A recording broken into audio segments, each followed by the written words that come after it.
Ag PhD full episodes and more are now available on Acres TV, the newest ag platform connecting you to fields of information. Look for us on watchacrestv.com.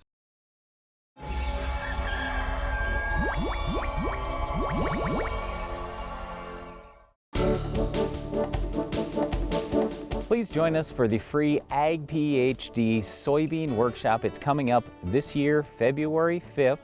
It's right on our farm, right at the Morton Center at the Ag PhD Field Day site, and we want to talk about that just a little bit during our Farm Basics time today. I think if we said you've got to increase one or the other, corn or soybeans, by 10% on your farm this year, the easier of the two is going to be soybeans. There are so many things with soybeans that you could be doing, that a number of other farmers are doing, that you maybe never thought, oh, this could work on my farm. It really can. There are lots of cool things with soybeans. You can really manipulate the yield.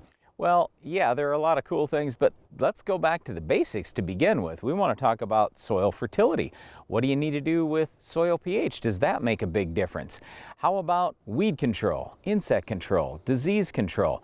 Should you use foliar fertilizer? A lot of people ask that question. How about humics and fulvics? Lots of different questions out there. Right, and here's the thing. If you're thinking soybeans are the, well, I'm just gonna plant it, spray once, and then harvest crop, you're giving up 10 or 20 bushels of yield easily. There are things that you can get pretty quickly for not a lot of dollars in soybeans. And as we go into 2025, cutting costs is the name of the game, right? Everybody wants to do it a little bit cheaper and try and make more money. Well, there are many things that cost very little dollars, or it's just changing the timing up on soybeans that could lead to lots of yield for your farm. So, in your operation, your heart may be in corn, and you may say, well, soybeans, they're just a scavenger crop, and they're my rotation crop and everything else.